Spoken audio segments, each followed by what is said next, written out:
May is now upon us, marking the final month of springtime. The name for the month of May actually comes from the goddess Maya of growth, which I think is a perfect representation of all the beautiful flowers you see growing outside, and also a representation of my terrible allergies, but that's besides the point. Today's video will be Emma and I attempting to make a doll that represents pink, pastel, Lolita, bunnies, flowers, and just all around cuteness. I figured the best way to represent all of these themes today is for me to channel my inner Dollightful. So, for this video, we're also going to be 3D printing our very first BJD, being Dollightful's BJD bunny.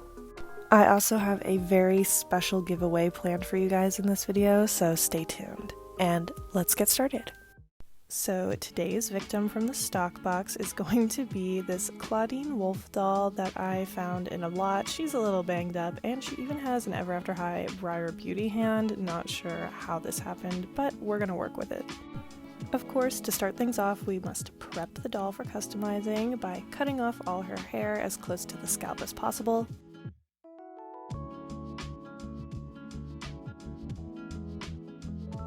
Once she has that nice looking buzz cut, we go ahead and then I take some needle nose pliers and remove all the glue and stubs from the inside.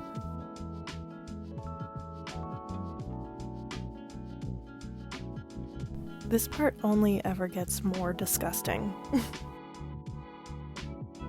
So the plan for this custom is to make her a human, so Claudine's wolf ears have got to go. So I take my X-Acto knife, and please be very careful with this if you plan on using this. Make sure you are an adult or you have parental supervision, and even if you are an adult, please be careful.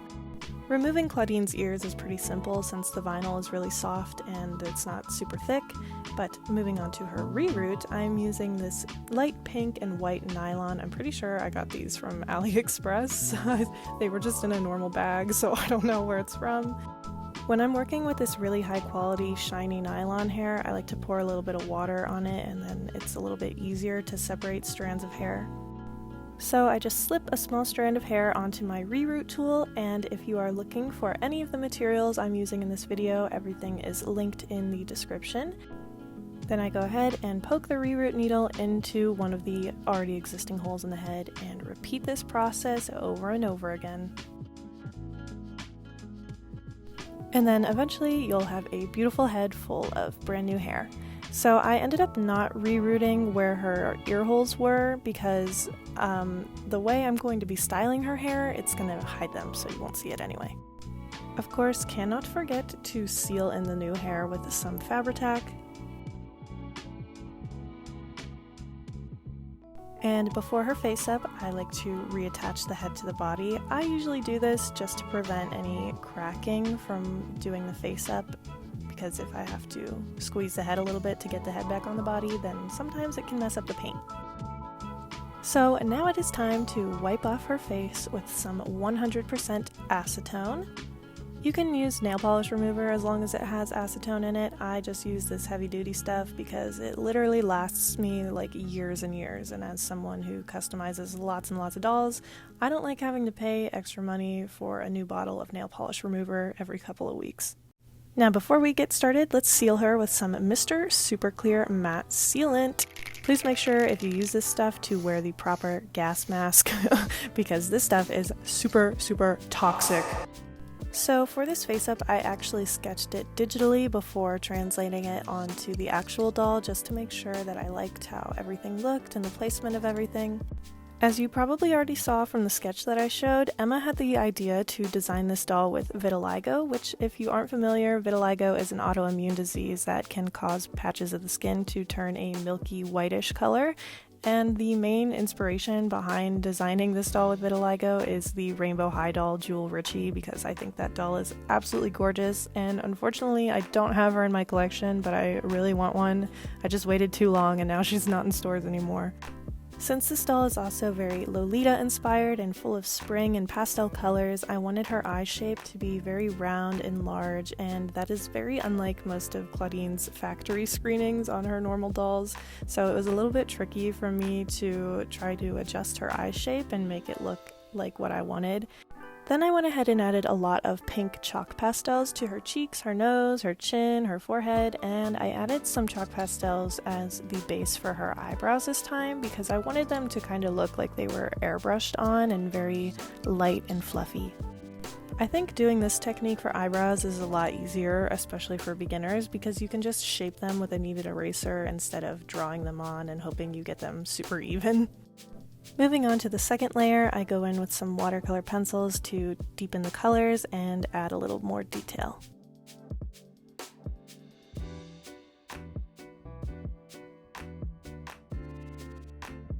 Doing Monster High factory face-up styles for so many dolls lately has been fun, but it's also given me a little bit of like imposter syndrome, I don't know, because I've almost forgotten like my own art style, so it's always good to take a break and freshen up and do something that is like feels truly my own and not like I had to copy someone else. But I love doing the Monster High factory face-up styles. Like I will always love doing that because I think the style is so beautiful, so don't ever think I don't like doing that. It doesn't really feel like too much gets done on the second layer of the face up, but it's a very trust the process kind of moment.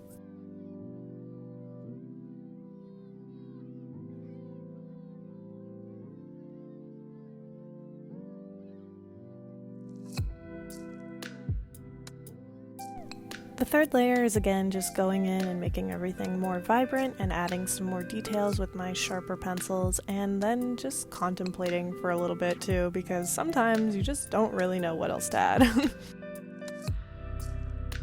So once I can do pretty much everything I can for the third layer, I go ahead, seal it again with MSC, and move on to my acrylic paints, starting with the whites of her eyes. I finally got some nice white acrylic paint, guys. It's finally time. So Emma bought me these really nice Winsor & Newton acrylic paints for my birthday, and thank you so much, Emma. I love this birthday gift. It's also kind of like a work gift, but I love it so much. I also went in with a pastel pink and yellow to add some vibrant eyeshadows because, again, pastel, Lolita, springtime, beautiful, beautiful pastel colors. Okay, this looks scary right now, but I think when I add the bottom lashes, it'll hopefully look good. I wanted to leave her irises mostly done in watercolor pencil, but I decided to brighten them up a little bit with some light blue acrylic paint. And of course she needs her pupils.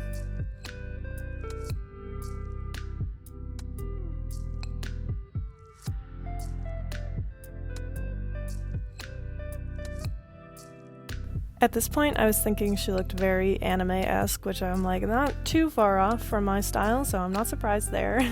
But then once I go in with lots and lots of catch lights, she looks very, very doll-like. I really believe that the face-up is a full trust the process until you finally add those little white dots inside the pupils, because that is just the moment that it brings your face up to life. Like, look how adorable she looks now with all these little catch lights. Oh, I think she's so pretty. Of course, though, we're still not done with the face-up, as you guys saw in the sketch, and like I mentioned earlier, this doll is going to have vitiligo, so of course I need to add the milky white patches to her skin.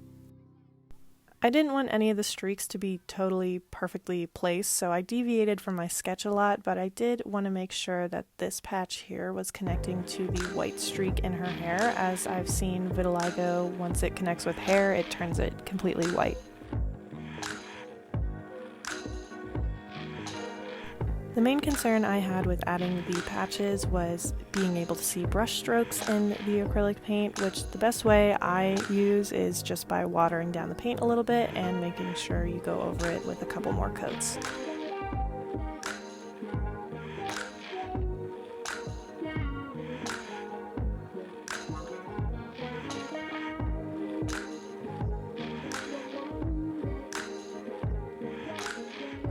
Again, inspired by the Rainbow High Jewel Richie doll, I really loved how the vitiligo patch connects with her eyebrow and then makes the white streak in the eyebrow. I thought that was a really nice detail they added, so I wanted to try and replicate that as well.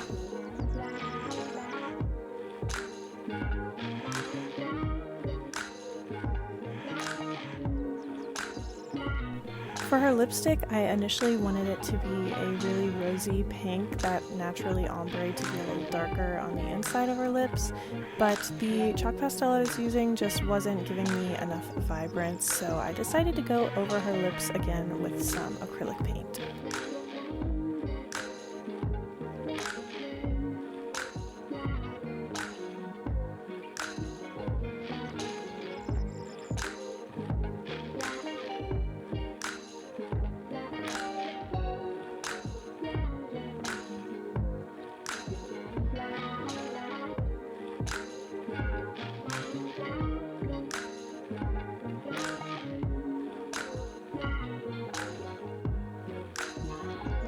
For a little extra detail, I went in with a deep maroon red and added some lines to her lips and to the outer corners to give her a slight upturned smile.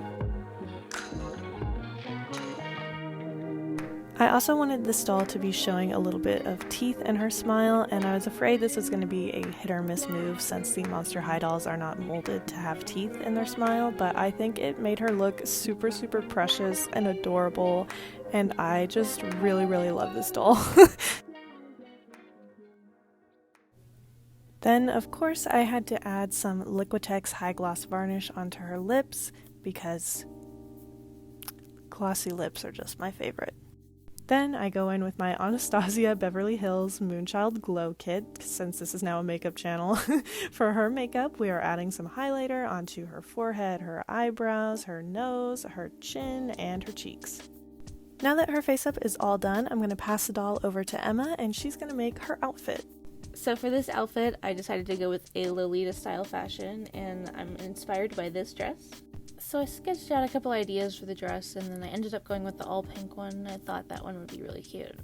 So for the pattern, I ended up using DGRequiem's Secret Garden on Etsy. It's a great pattern, you guys should go get it. So I wanted the sleeves to be puff sleeves, so I just measured the length of a Monster High arm, extended it, and then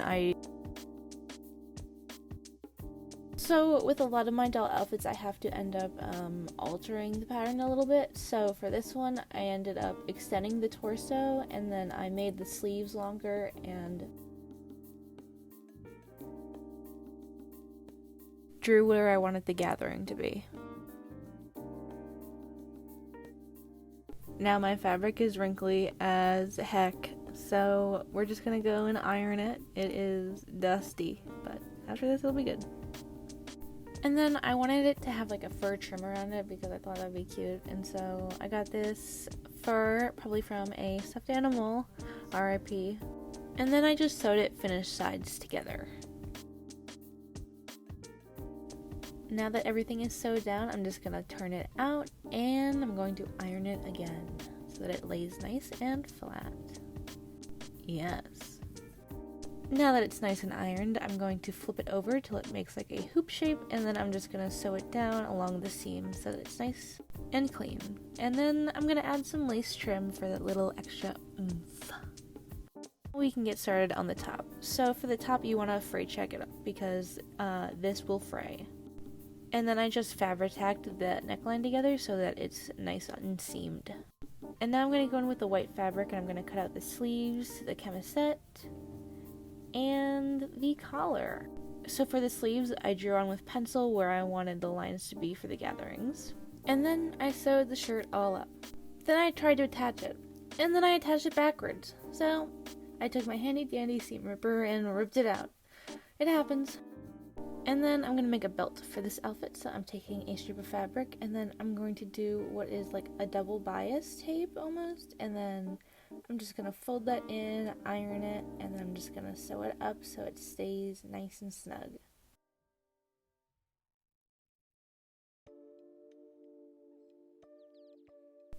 Then I made a bow with these cute little pom-poms on it and attached it, and it turned out so cute! And then I attached some pom-poms to the front of the dress along with that little ribbon in there. And now I can finally attach the bow to the dress.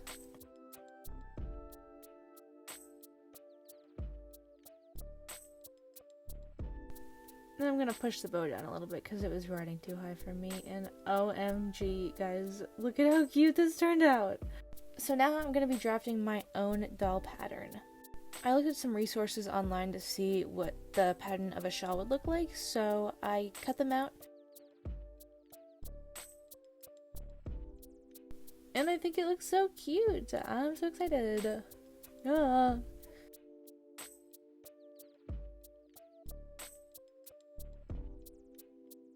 So then I added a seam allowance, and if you want this pattern, you can get it for free on MorgsDolls Patreon, so go look at the link in the bio. I also wanted this to be pink, so I made it pink.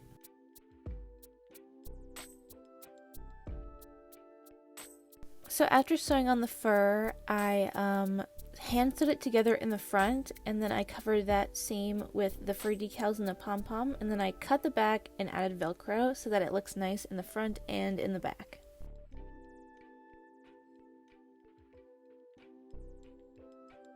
And the dress is finished, and oh my gosh, it is so cute! Now it is time to get started on making our 3D printed bunny, courtesy of Elegoo for the 3D printer and Dollightful for the free 3D file. This part of the video was made entirely possible thanks to Elegoo for sending us a Mars 3 3D printer, and I cannot thank them enough for gifting us this printer. It really is insane to me. Not only did Elegoo gift us a 3D printer, but they are also sponsoring a giveaway for the exact same 3D resin printer over on my Instagram, which is amazing. I really can't thank Elegoo enough for doing this for us. It's really incredible. So after you finish watching the video, be sure to go over to my Instagram and enter to win the giveaway, because trust me, this is an insane giveaway. Thankfully, everything went smoothly, and our first attempt at printing the bunny was a success.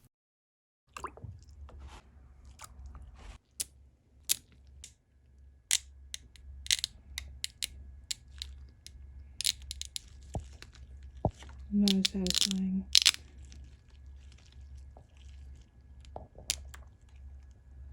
Wow. Bunny. After cleaning off all the pieces and letting everything cure in the UV lamp, we are finally ready to assemble our bunny. So first things first, Emma decided to do the hand drilling part, where we must add a little bit of wire into the legs and arms. And of course, if you want a super in-depth tutorial on how to make the BJD bunny, Dollightful's video is your go-to video. Once Emma is all done inserting the wire into the limbs, I go ahead and start painting with some white acrylic paint. Now, this was not necessarily a move that we wanted to do, but buying all new resin just to have it printed in white was like a lot of extra money at the time, so we decided just hand painting in acrylic paint is totally okay.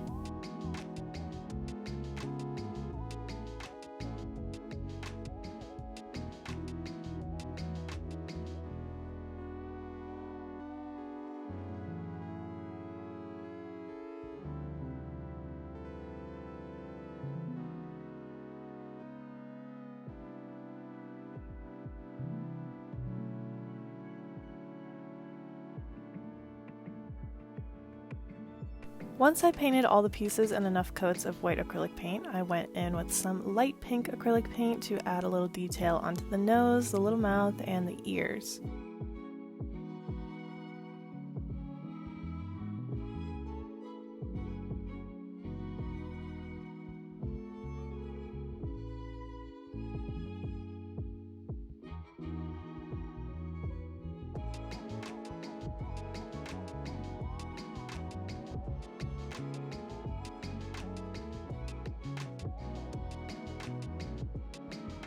Of course, I needed to add some blush detail onto our little bunny, so I made her have some little rosy cheeks and some pink chalk pastel, as well as adding a little bit to the eyelids, and I added some to the joints, well, where the joints would be, I guess, on the knees and the elbows.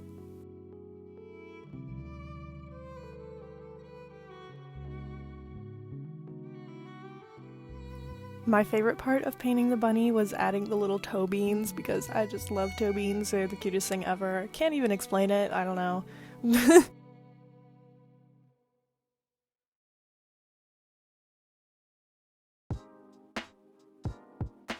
I wanted to add some definition to the eyes by adding a thin line of black liner as well as a slight little tiny eyelash.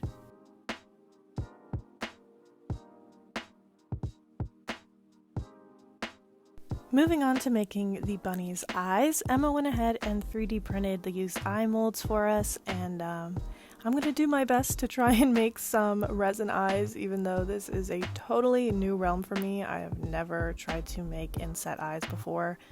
While this was a bit nerve-wracking for me, I tried my best, and I added some light blue acrylic paint as the main color for the eyes.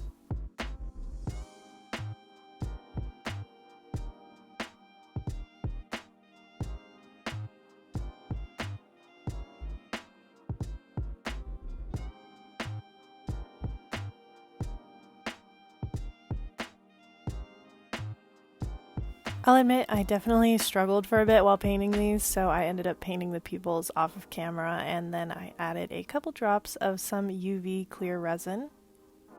Of course, make sure if you decide to be working with resin that you are an adult or you have adult supervision, because again, this stuff is toxic.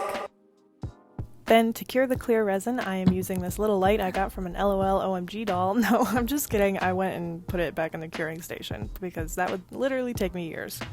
For my first attempt at trying inset eyes, I don't think they came out half bad. Emma decided that she wanted to do the stringing for this bunny, so I'm gonna go ahead and pass the pieces over to her.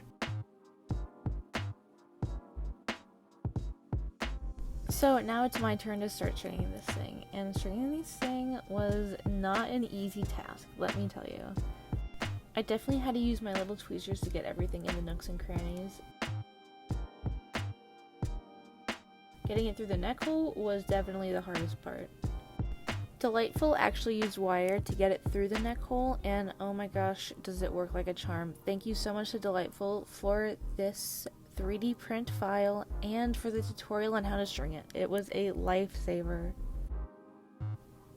Now for the head, you just string it through the head, and then here's me struggling. Yep. Oh, and I finally got it. Yep, you just want to go ahead and you're going to hold it nice and snug, and then you're just going to want to mark where you want the knot to be, and then you just add a ring and it holds it all together, and OMG, it's so cute. So Dollightful used magnets for the head, but we could not find no magnets like that, so we just glued it back on. And then we added this cute little flower crown. I think it was a bell to some kind of doll, I don't know, and it looked so cute. And then for the bunny's outfit, I made this tiny little tutu, and it was super tedious to do, but it was so worth it. Look at how cute it is. I am in love with it. Added that little gemstone, and I love it. And then I added this little bow, this little gem, and that little bunny tail, and OMG! I absolutely loved making both of these outfits, and I want to do something like this again for sure. Emma and I added a few finishing details off camera, such as painting this Ever After High purse, some shoes. Emma made these stockings, and this gorgeous flower crown headband. And with that, our spring-themed doll is finished.